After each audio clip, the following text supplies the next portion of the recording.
রেস্টুরেন্টে বা বিয়েবাড়িতে আমরা অনেকেই ফিশ কাবাব খাই, কিন্তু সেই ফিশ কাবাব কিভাবে বানাই আমরা অনেকেই জানি না। আজকে সেই মজাদার রেসিপিটাই আপনাদের সাথে শেয়ার করব।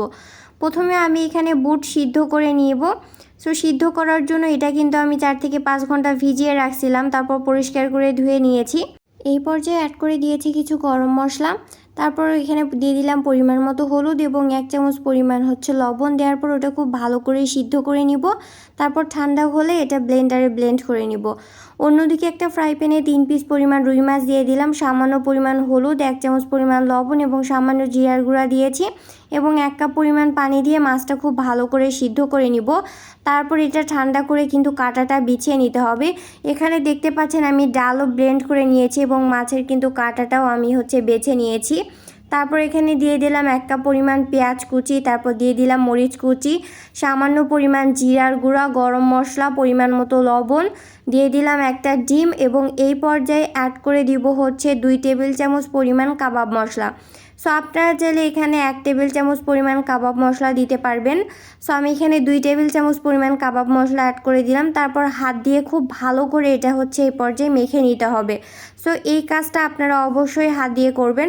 তারপর এটা 5 মিনিটের জন্য রেস্টে রেখেছিলাম। তারপর হাতে কিছুটা তেল মেখে এটা কাবাবের শেপ করে নিব। সো দেখতে পাচ্ছেন সামান্য পরিমাণ ডো নিয়ে 2 হাতে চেপে চেপে গোল করে এটা নিতে হবে। সবগুলাতে কাবাবের শেপ দেওয়া হলে একটা ডিম এখানে ফেটে নিতে হবে। নেওয়ার পর ডিমের মধ্যে দেওয়ার পর ব্রেড ক্রাম্বের মধ্যে দিয়ে একটা কোট করে নিতে হবে। এতে করে এই ফিশ কাবাবগুলো খেতে কিন্তু ভীষণ ভালো লাগে।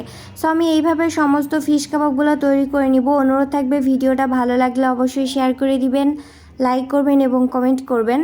যারা ফেসবুক পেজ থেকে আমাকে দেখছেন তারা অবশ্যই আমার ফেসবুক পেজটা ফলো দিয়ে রাখবেন। অন্যদিকে একটা কড়াইয়ে আমি কিছুটা তেল দিয়ে এটা গরম করে নিয়েছি। তারপর তৈরি করা সেই ফিশ কাবাবগুলো আমি এক এক করে দিয়ে দিচ্ছি।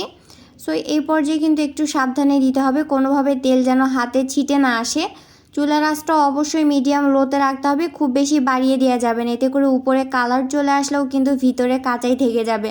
এই পর্যায়ে চামিচের সাহায্যে ফিশ কাবাবগুলো উল্টে পাল্টে খুব ভালো করে ভেজে নিতে হবে। যখন দেখবেন যে ফিশ কাবাবের কালারটা লাইট ব্রাউন কালার চলে আসছে সেই পর্যায়ে বুঝতে হবে যে কাবাবটা হয়েছে।